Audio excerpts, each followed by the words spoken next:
புதுச்சேரி மாநிலம் காரைக்காலில் பிரசித்தி பெற்ற ஏழை மாரியம்மன் ஆலயத்தில் தை பஞ்சமியை முன்னிட்டு சந்தனக்காப்பில் ஸ்ரீ வராகி அம்மன் அலங்காரத்தில் பக்தர்களுக்கு அருள் பாலித்தார். முன்னதாக திராவிட பொடிகள் மற்றும் மஞ்சள், பால், தயிர், குங்குமம் என பல்வேறு பொருட்களால் சிறப்பு அபிஷேகம் நடைபெற்றது. பின்னர் சந்தனக்காப்பில் வராகி தோட்டத்தில் காட்சியளித்தார். இதையடுத்து ஏழை மாரியம்மனுக்கு பல வண்ண மலர்களால் அலங்கரிக்கப்பட்ட மகா தீபாராதனை நடைபெற்றது. இதில் ஏராளமான பக்தர்கள் ஸ்ரீ வராகி அம்மனை வழிபட்டனர்.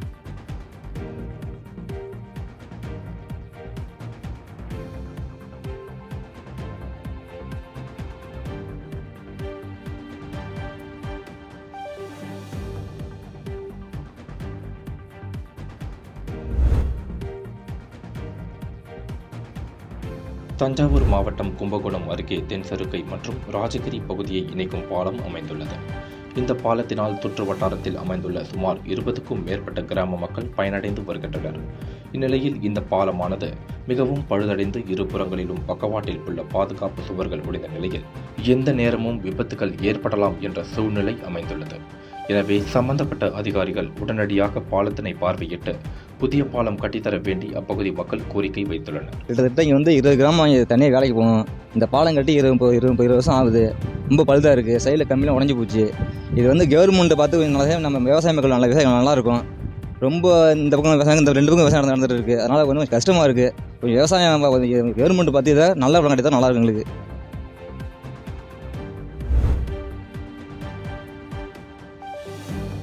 கள்ளக்குறிச்சி மாவட்டம் உளுந்தூர்பேட்டை அரசு போக்குவரத்து கழக பணிமனையில் போக்குவரத்து தொழிலாளர்கள் சுமார் 100க்கும் மேற்பட்டோர் திடீர் வேலைநிறுத்த போராட்டத்தில் ஈடுபட்டனர். வழக்கத்தை விட கூடுதல் கிலோமீட்டர் இயக்க வேண்டும் என போக்குவரத்து கழக அதிகாரிகள் அச்சுறுத்துவதாக கூறி ஊழியர்கள் திடீர் வேலைநிறுத்த போராட்டத்தில் ஈடுபட்டுள்ளதாக தெரிவித்தனர்.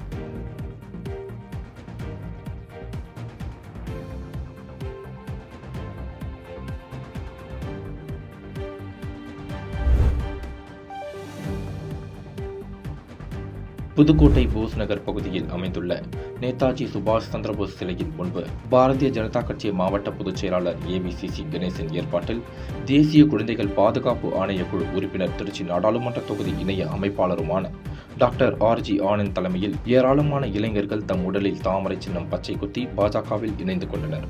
மேலும் இன்னும் ஏராளமான இளைஞர்கள் பாஜகவில் இணைய உள்ளார்கள் என்பதை மாவட்ட நிர்வாகிகள் கூறி வருகின்றனர்.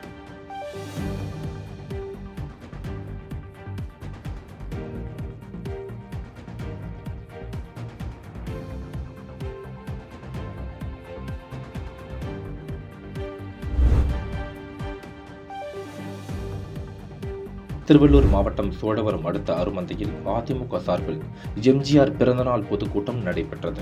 மாவட்ட சிறுநியம் பலராமன் தலைமையில் நடைபெற்ற இந்த கூட்டத்தில் மாநில மாணவரணி செயலாளர் SR விஜயகுமார் கலந்து கொண்டு பேசினார். அப்போது பேசிய அவர், காங்கிரசும் திமுகவும் இணைந்து நீட்டை கொண்டு வந்து தற்போது நீட்டை எதிர்ப்பதாக நாடகமாடி வருவதாக விமர்சித்து பேசினார்.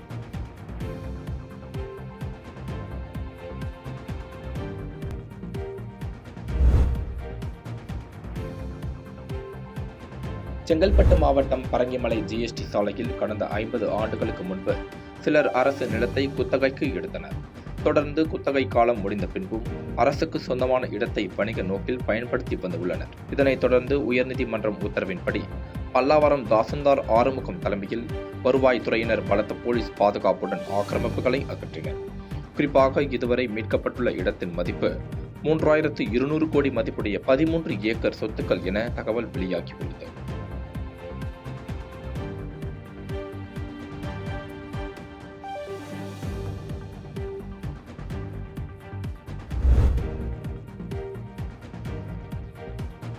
புதுக்கோட்டை மாவட்டம் கரம்பங்குடி அருகே மழையூரில் அரசு பள்ளி செயல்பட்டு வருகிறது. இங்கு பட்டியலின சமூகத்தைச் சேர்ந்த பாலமுருகன் என்ற மாணவன் 12ஆம் வகுப்பு படித்து வருகிறார்.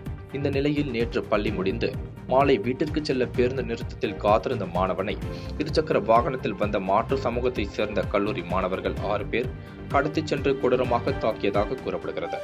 இதனை அடுத்து மாணவன் புதுக்கோட்டை அரசு மருத்துவக் கல்லூரி மருத்துவமனைக்கு சிகிச்சைக்காக அனுப்பி வைக்கப்பட்டார். இந்த நிலையில் மாணவனை தாக்கிய கல்லூரி மாணவர்களை உடனடியாக கைது செய்ய கோரி அவரது உறவினர்கள், ஊர் பொதுமக்கள் தீத்தானிப்பட்டியில் மறியல் போராட்டத்தில் ஈடுபட்டனர். இதனால் 1 மணி நேரத்திற்கும் மேலாக போக்குவரத்து பாதிப்பு ஏற்பட்டது. அதனைத் தொடர்ந்து அங்கு வந்த மழையூர் காவல்துறையினர் குற்றவாளிகள் 6 பேர் மீது வன்கொடுமை வழக்கு பதிவு செய்ததன் அடிப்படையில் போராட்டத்தில் ஈடுபட்டவர்கள் அங்கிருந்து கலைந்து சென்றனர்.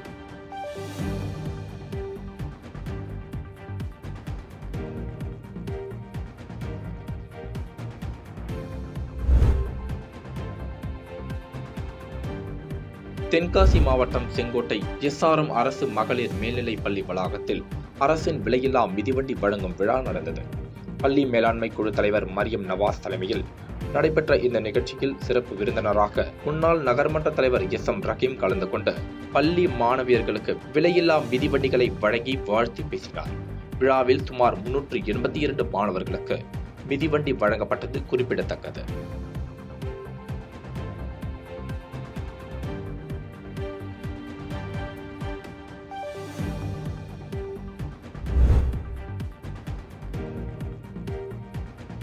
நாகப்பட்டினம் மாவட்டம் வேதாரண்யம் அருகே சிறுதலைக்காடு கிராமத்தில் மீன்பிடி தொழிலுக்கு ஆதாரமாக விளங்கக்கூடிய ஜெயராமன் வாய்க்கால் கஜா புயலின் கோர தாண்டவத்தால் முற்றிலும் தூர்ந்து போனது. இந்த நிலையில் வாய்க்காலை தூர்வாரி மீனவர்களின் வாழ்வாதாரத்தை காக்க வேண்டும் என நாகப்பட்டினம் மாவட்ட ஆட்சியரிடம் மீனவ பஞ்சாயத்தினர் கோரிக்கை மனு அளித்தனர். அதன் அடிப்படையில் ஆட்சியர் ஜானி டாம் வர்கீஸ் இன்று சிறுதலைக்காடு பகுதியில் திடீர் ஆய்வு மேற்கொண்டார். தொடர்ந்து ஜெயராமன் வாய்க்கால் விரைவில் தூர்வாரப்படும் என மீனவர்களிடம் உறுதியளித்தார்.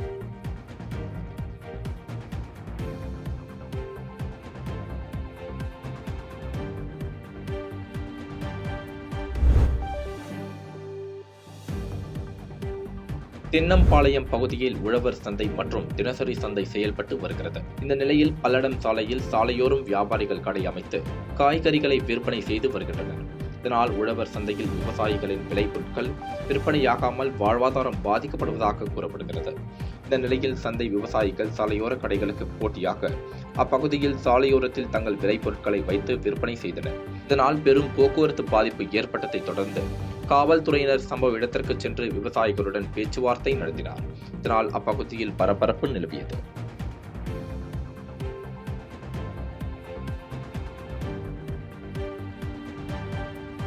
பாதகம் செய்பவரை கண்டால் நாம் பயங்கொள்ளலாகாது பாப்பா. மோதி மிதித்து விடு பாப்பா, அவர் முகத்தில் உமிழ்ந்து விடு பாப்பா. அண்மை செய்திகளை உடனுக்குடன் தெரிந்து கொள்ள இணைந்திருங்கள் இயம்நாடு தொலைக்காட்சியுடன்.